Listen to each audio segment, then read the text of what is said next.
This is the Cats and Pudding Podcast. A melting pot of pudding. And now, here's Jen. Good afternoon, everybody, and welcome to this week's episode of Cats and Pudding. And today, oh my God, I have such a great guest. I love her. I love her podcast. She has a new special coming out soon, and I'm so excited that she's here to talk about it. Miss Candice Guardino. Is that what I'm saying it right? I'm always Guardino. I said it right? You said it. You kidding me? I love it. I like the way you say it. Guardino. Exactly. Just put the hand in. I have to put the hand in it because we're Italian. Of course. Are you all Italian? I am 100% Italian. What type of Italian? Well, I'm Sicilian and Napolitan. Wow, me too. So we can break your ankles and cook you a nice, plate of food, right? We smile and stab you. We're very good.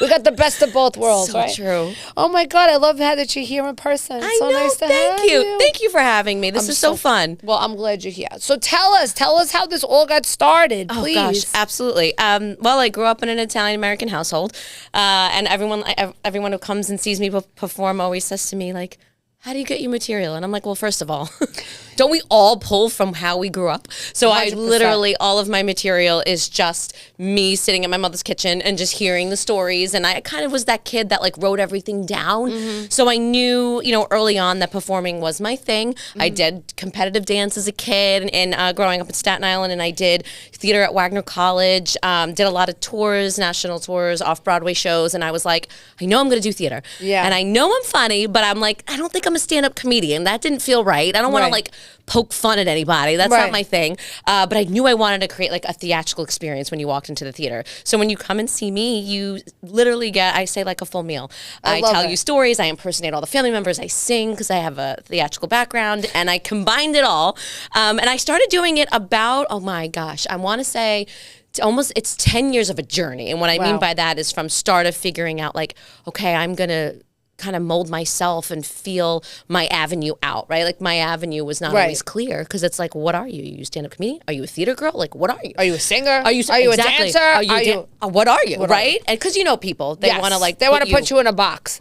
Yes. And I didn't have a box. And that was such a thing for me. And you notice that too on social media, if you change and go off rail to something that they're used to seeing you do, they get pissed off. That's and then you lose followers. What is that? People get because they get attached to you in one way. Yes. And then if you do something else, they don't like it. I got that recently. I had a bunch of people commenting on a post that I did, and they were, because actually, an article of mine just dropped today on the Huffington Post where I talk about endometriosis because I do have it. And I had a couple of people respond immediately being like, we want your funny Italian mom. Imitate your mother. It's funny. And I'm like, I love that. Right. But also, this is real. Something's happened to me. And we share stories, and we're all storytellers. So, yeah, I get that for sure. But this experience has been great so far, touring and getting it out there. But like putting myself not in a box was something I had to push against and sort of stay true and be like, this is what I do. This is what I do. This is what I do. And keep telling myself it's okay. It's okay. Not everyone's going to like it, but it's been a journey, and I love it. Now, it's just you on the show? Just me. It's like a one-woman show. It doesn't feel like it. But it feels like you're multiple personalities. I just did a show in South Carolina, and a bunch of people came up to me afterwards, and they were like, so your mom, and they're talking to me about, and your dad, and your grandmother. And I'm like, yes, yes. And some woman behind her was like, where are they? They were on stage with her, and I was like, no, it's just me. It's the idea of you should, Whoopi Goldberg and Lily Tomlin, those old school, one-woman theatrical entertainment hours. That, to me, was how I always wanted to model myself as. Love it. So if you come and watch me and you're like, oh my God, I forgot it's Candice, then I did my job. Yeah. Carol Burnett too. Carol Burnett, of course. It's the storytelling aspect of, putting yourself in other people's shoes and becoming those people. Yeah. And what better people to become than your family. Yeah. So true. For me. Who's your favorite that you like to become? Oh, I'd say my grandmother.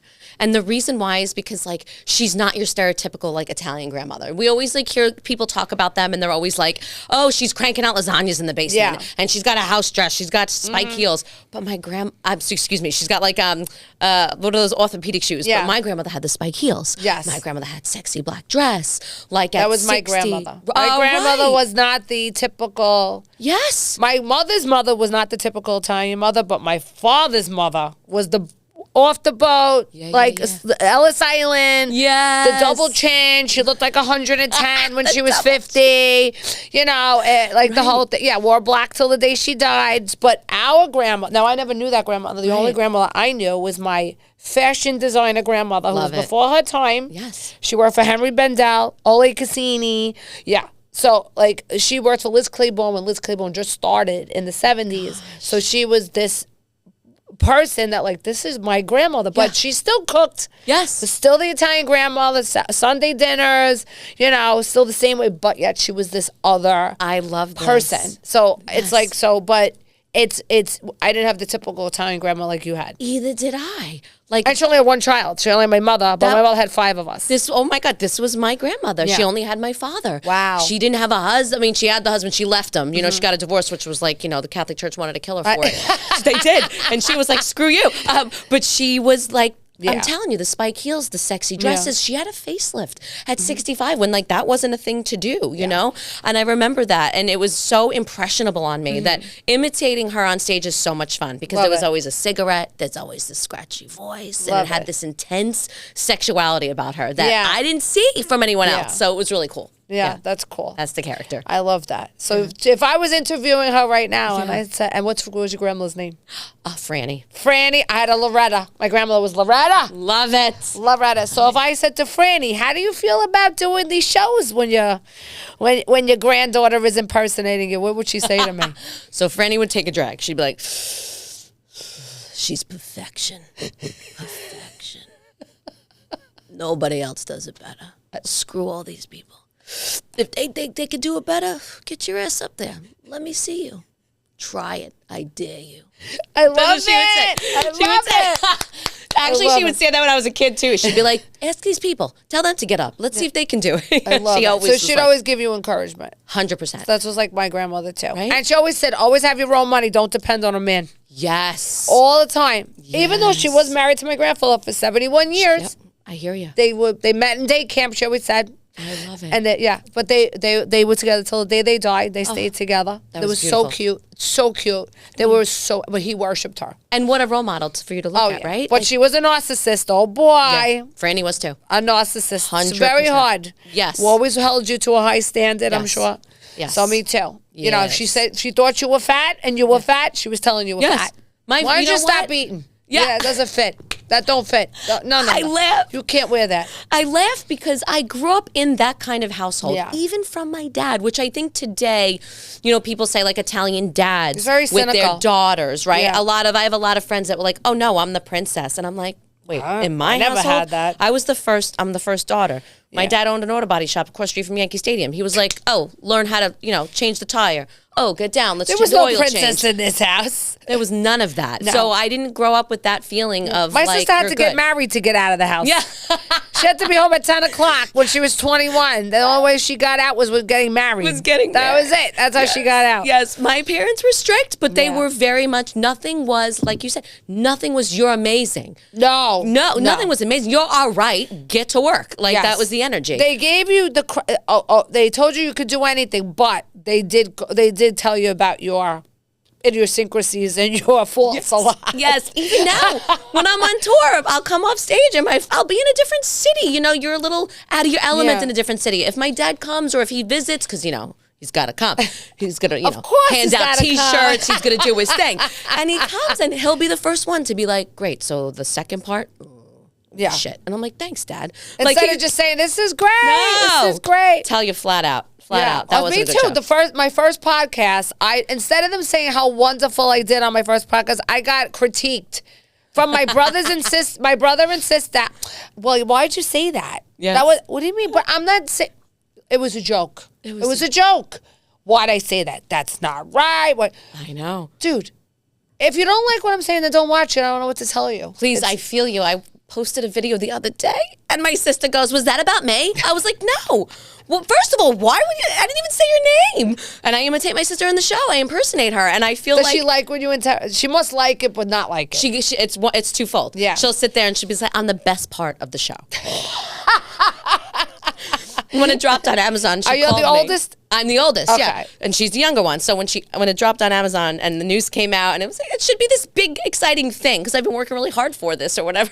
And she called me and goes, so are you like famous now? Do I have to worry about this?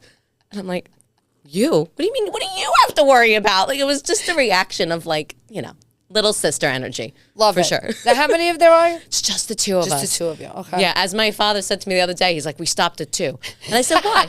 I said, Dad, I'm curious, why'd you stop at 2? Because you were perfect. Right, what you would think. I was like, why'd you stop at 2? He goes, you kidding me? It's $1 million a kid to raise a kid today.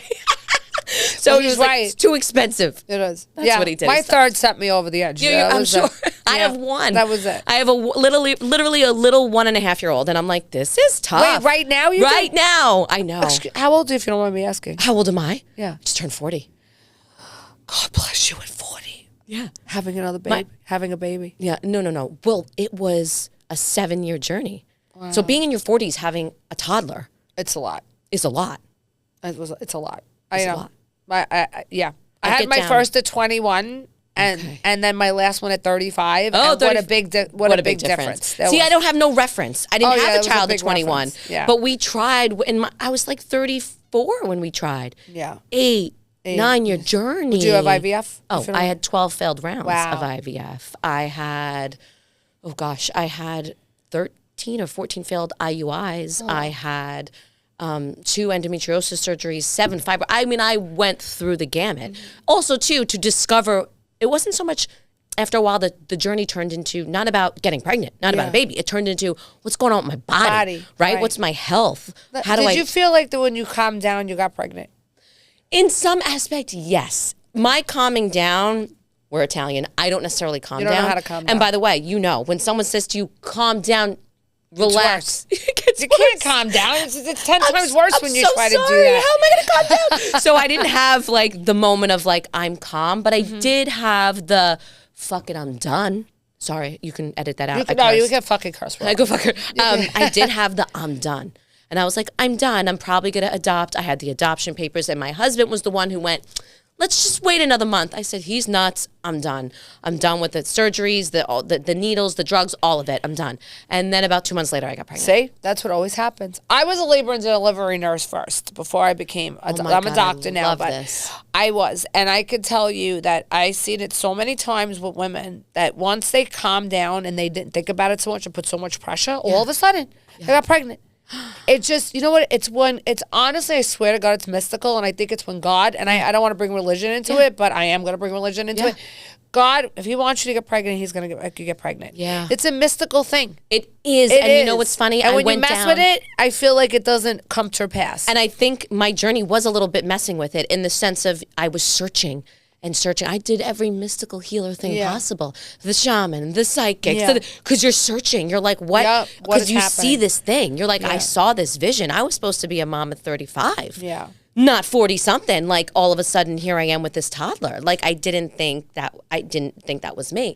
But now that it is, it's almost sort of perfect. Yeah. Because I said to my husband the other day, I was like, I don't think we would have been we weren't the right parents at 32. Yeah. We just weren't. So now here we are, and we're like, getting up off the floor, and I'm like, oh, my back hurts. And he's like, yeah, this is rough. I was like, oh my God. And I have a big toddler. Like my husband's 6'5". So my son is a big boy. kid. Oh, wow. So it's like, picking up a big kid. I'm like, oh my God, my back. And I'm a she's short precious. human. So it's a lot. Are you going to have another one, you think? I don't know. I think I'm okay right now. Yeah. It's a lot. It's also I wasn't a very elegant, lovely pregnant woman. Yeah. Like, I gave birth to a 9-pound baby. And big I'm baby. 5'1", Yeah, it's a 5'2" big on a baby. good day. And it's like, that's a big baby. That's a big baby. So my mom jokes, she's like, the second one's usually the bigger one. And I'm like, well, what do you think? I'm going to push out a 10-pound baby? No, I'm good. I'm good. And I didn't get any of It's easier for the second to, the first one paves the way. I know, So that's it's what someone easier. else said. But It's I don't easier know. and faster. I don't know. The third one just walks out. The fourth just walks out. Yeah. They're like, hey, we're coming out now. My one cousin has 4 kids. I'm like, what happened? She's like, oh God, the fourth one just opened a door and That's just like it. It just strolled walk, through. hi, I'm here. That's what happens. It's so true. From Yes. the first to the Oh my third God. one. Yeah. I don't know. This Yeah. was a little crazy. And motherhood's bananas. The hormones that the breastfeed. I was like, so it's a lot. I give anyone credit who even goes down any It's still journey. the hardest job. Still the The hardest job. It's so hard. and balancing it all Yep. is insane. It is. So and are I you don't know. working all the time? Yeah, I tour a lot. Luckily, I'm not every day performing, so I'm once every 2 weeks. So I'm in and out of town. Baby comes with us every now and then. We just came back from Florida a month ago. He was with us. We had to stop at Disney because, we're there. But it's fun having him. But I have to, pick and choose. But for sure, it's not every minute I'm performing. But if I'm not performing, I'm usually writing. I do a lot of writing for TV and film. So that's been a blessing because you can write from home. Right. You can have home office. So that's good. And grandma comes over and can handle the baby. So that's fun. So that's fun. Yeah. So what kind of shows do you write for? Like, have you written any shows that have been on TV, or you write for? I punched up a lot of scripts that have been on TV, but I don't necessarily know if you know anything that I've written personally, because and I'd say in Hollywood, there's a lot of, you sold it, which is great. And then they shelve it. And you're Right. like, well, I don't know if this is going to get made. So I'm still waiting for hopefully 2 things that maybe will get made. And I have a few projects in development that I'm excited about. So hopefully That's awesome. they'll come to fruition. Yeah, it's been an exciting journey. Can but you give us journey. any background on them yet? Or- Yeah, I can give you one. Okay. I do, going back to, since we were on the grandmother kick, I'll go back to my grandmother. She did have some journals that I found from the 50s. Wow. That, I know, revealed some amazing things about her crazy past that I'm now putting into hopefully some sort of either film or TV show that I'm in conversations with. So I'm really excited about that. That's amazing. And her journey for someone who, grew up in the 50s and 60s was crazy. She dated Frank Sinatra. Wow. She had a crazy background being a single woman trying to fight for her life to stay alive. So it's a really interesting journey that who would ever know she documented it. But what was even funnier is my father, obviously it's his mother, he had no idea. Had no idea. Oh, whatever's in the attic. They had a leak. I had to go clean the attic. And here I find all this stuff. I'm like, you guys, you got Thank God gold. nobody threw it out. It's true. I'm like, you got gold up here. I'm like, what else you got in this Wow. box? And they didn't even know. My dad was like, oh yeah, when she died, we put it in a box. I'm like, oh my God. That's so now amazing. it's been kind of exciting exploring and developing all How that. did your dad feel about you using your grandmother's life? Yeah, he's funny. He didn't know his father very well. I never knew my grandfather. So he's the type of person to be like, you know what, Can? If it's supposed to be told, you tell it. So he's very okay with it. A lot of it is really dark about my grandfather. Yeah. But I didn't know him. He didn't know him. And he goes, if that's the truth, then we got to tell it. So my dad's pretty good with it. I get critiques when I Right. perform him. He's like, that's not how I say things. That's not what I do. But you know, it's how you perceive he says it. That's right. what you have to tell him. Say, That's a maybe great that's point. not how everybody has their own perception and their own truth, right? It's true. I was watching a movie the other night, and there was this great. I do production too, and I also write, and I Love do the same this. thing too, and I act. I do it too. I love it. So I was watching this movie the other night, and there was a great line, and it was there was somebody that was talking about, it was their father's funeral, and they were talking about how they were at their father's funeral, and there was this. A pickled salmon, and they were like, and all I kept thinking was how my father hated pickled salmon, and why was it there? And then she said, but you know what? Somebody else might have the perception that he they loved it. So I kind of thought about that and said, you know what? That's such a great way of putting things, because people have their own way of remembering certain people. So that's how you perceive them. That's such a good point. Right? That's how, and then your memories are going to be different because that's how you received it, right? 100%. And I think that's why I fell in love with writing, because also too, I never wanted to forget anything. Like everything we grew up with, every story I heard, I never wanted to forget it. But I think I'm, of course, interpreting it through my eyes, right? So, I mean, my grandmother was this incredible woman, but she did suffer from dementia later in life and started to forget. And I remember witnessing that. And I had this moment early. I must have been 18 or so, where I was like, I'm not going to forget anything. So I started writing everything down. And I still feel like that today. I'm like, I'm not going to forget that. I buy my parents those grandparent books that say like, tell us your story, that they push on Facebook, those Etsy books that are like the journal. And my mom's like, I'm not writing. I'm like, please. She's like, I don't care, Can. You tell But it. she I'm like, can record. Nah, she ain't could gonna do talk it. and record. You can record. You can do all these things. They're not gonna. It's gonna be me. It's gonna be you. gonna be me Yeah. that does it. But it's true. There's some element of like, I don't want to forget, and it's through our eyes how we see it. So yes, you're 100% right. It's so true how through our eyes. Now, do you also? So you tour all over the country? Yeah. Wow. I haven't done Canada or Australia yet, but I've been getting some requests. So maybe I'll hit that avenue. I haven't done it yet, but I've been all over the United States, which is great. Love it. And I gotta tell you, family's family. Every like city I go to, every state I go to, I always have this little inkling before going out where I'm like, oh crap, are they gonna get it? Are they gonna understand my family? And then all of a sudden I get out there and then I'm like, oh my God, you don't have to be Italian. No, because people are rolling because it's family. It's family. It doesn't matter. Like if somebody was talking to a person from the South that was talking about their granny, their whatever, we would think it's funny because we would put it into our own thing. Oh my God, maybe they're from the South, but yet, my grandmother could be a pain in the ass too. So it's so true. You still relate to it. It's so true, and that's because it's the multi-generational relating to each other. And I'm such a fan of multi-generational because that's our household. Well, that's Italian. That's so true, right? But there's a lot. Mom, but there are a lot of cultures that are like that. Oh, 100%. You know, and I think people are surrounded by family and religion, and certain things hold them together. You're gonna that multi-generational. You see that, and that's where I think bonds all humans. If they I love it. I think it's a friend of mine that does. She's a comedian. She's from India, and when she talks about her. You know, how the parents are and the grandparents are, they try to marry her off and all this stuff.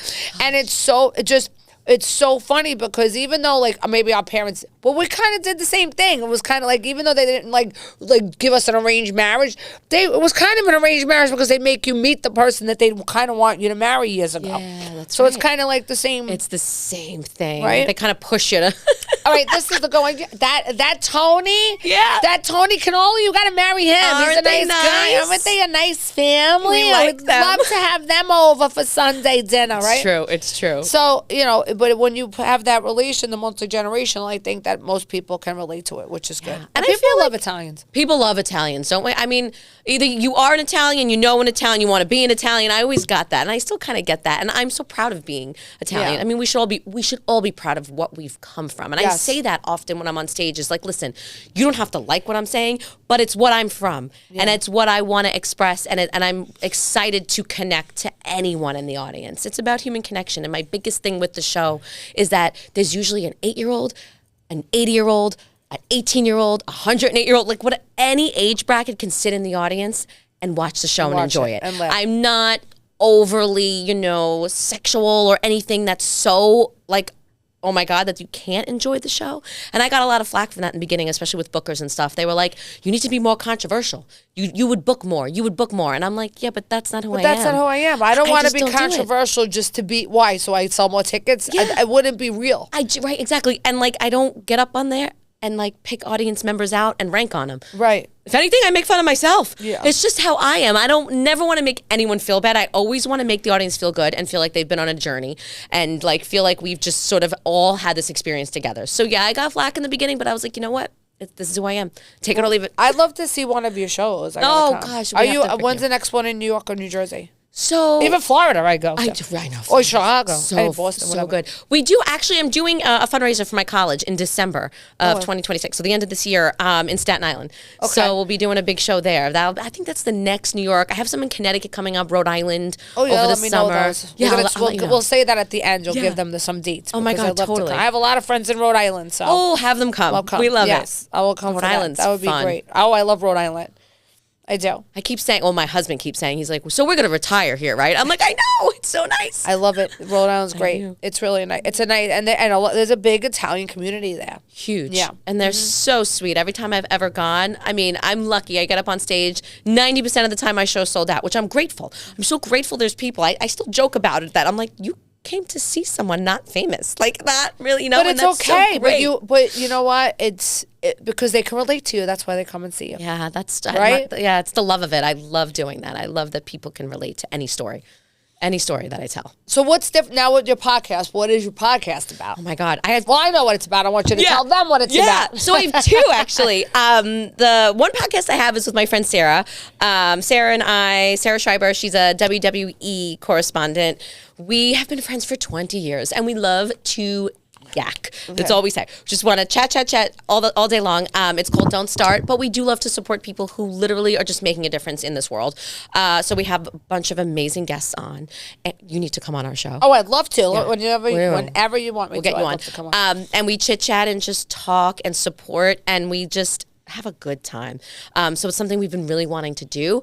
So we do that. And then I have another one that's about to launch, which is a companion podcast based off of the special. So I'm going to be sitting with special guests. I have Lorraine Bracco coming on, psychic medium John Edward coming on, and we just sit and chat about stories that are in the special and how it relates to them and their stories growing up. It's a lot of fun. I'm really excited. That drops the end of May in 2026. That's awesome. Yeah. And the show is on Amazon. Is it on now? So yeah, you can go on Amazon, Apple TV. It's under Candice Guardino, Italian Bread, and you will find it everywhere. I think it drops on YouTube in May. Yeah, in May, and drops in YouTube. You got to get Catherine on the show too. Oh my God, we got to get Catherine. She's busy, but we'll get her. Yeah, I'll help her get. I'll get her for you. I'll help. We'll say, please come laugh with us. Yeah, she would love. She would love to do it, I'm sure. Yeah. What is your favorite? So, besides your podcast, what is your favorite thing to do? Put them in order. Like, what would you like to do? The first thing I really like to do. It sounds crazy. I really just like to be with people I love. That's the first thing I love to do always. Love that. So if I can collaborate with people that I like and that I love, that are enjoyable, it's even better. Life's too short. Life's too short not to work with people you don't love. That's for sure. That's for sure. I've been through it. So it's like you want to work with people you love. So that's the first thing I always seek to do. Performing will always be the first love because I've been doing it since I've been dancing on stage since I'm like 4 years old. Love that. And I just knew, somewhere in turning 16 that I was like, all right, this is it for me. Clearly not going to be a science teacher. I'm failing every single subject. St. Joseph by the Sea kept me in because I was just a nice kid. They should have kicked me out. It was terrible. My Italian teacher, I'll never forget, came and saw. Do you speak? No, I'm terrible. Oh my God. I know. My Italian teacher in high school, I was failing so bad. But she was like, listen, you're a good kid. Come to my house, I'll tutor you. I got special tutoring, still failed. And then at the end of the year, there was the school play, the school musical. It was 42nd Street. Oh my God. And I said to her, I'm in it. And she said, well, I'm going to come see you. If you're even remotely good, she said to me, I'm gonna pass you. She said, because I just need to know, what else can you really do in this world? So you really have to be good for this because I got to pass Italian and graduate. It was so bad. So she came and saw the show. It was actually my senior year. And I remember she came up to me after the show and she said, not only am I going to pass you, she says, I'm going to write you the best recommendation for any musical theater school you want to go to. I said, thank you so much. She goes, because here's the thing. This is the only thing you can do. She goes, you're phenomenal. She goes, you'll never do anything in academics. I said, no, I can't. I just couldn't do it. That coming from the Italian teacher, giving you the real deal, right? She was, Miss Cordado, I loved you. She was such a good teacher, but man, I was a horrible student. So yeah, right then and there, performing was my first love. But you're a good writer though, so. And I love to write. I do. I have a book coming out next year, all a bunch of comedic essays. Mm-hmm. I love writing. I write film scripts all the time. Get sold, don't get made, but maybe one day someone will make them. It'd be really nice. But I do think that storytelling is just another version. Writing is just another version of storytelling. Yes. Performing is another. Singing, I love, so you have all these different facets. So I kind of love them all in some aspects. It just depends on, everyone's career sort of has this thing where it's ebb and flows. Like you have these moments of like, I'm on this journey. And which it's right now, it's this sort of comedic theatrical journey of a special and I'm writing. Maybe I'll go back to Broadway. I don't know. We'll see. In a couple of years, 10 years. So we'll see. I love that. So tell everybody where they can find you. Oh, please. Yes. So you can find me CandiceGuardino.com. You can find me on Instagram at Candice Guardino. You can just Google Candice Guardino and you'll find all my tour dates, my Instagram, and all that fun stuff. And give us a couple of dates for your tour so we can see if anybody. So let's see. May 8th, I'll be in Riverhead, New York. Then we have June 13th. I will be in Pottstown, PA at Soul Joe's. Then we got Rhode Island, Connecticut. We have Chicago in October, and then some New York dates in December. Nice. All right. Well, I'm going to be to one or a couple of them. I can't wait to see. You got to get me there and on the podcast too. Yes. Well, I'm so happy you came in You. today. Thank you for having me. This was so much fun. This was so fun. Oh my God! I hope to get you back on again and hear how everything has gone over the last. I like to revisit people in a year. Oh, yeah. My guests every year to see what goes on with them. We'll do it when the book comes out. We'll do it. All right, I'm so excited. It was so nice to have Thank you on. Jennifer. I loved it. So happy you were here. Everybody, thank you for tuning in. Cats and Pudding. See you later, guys.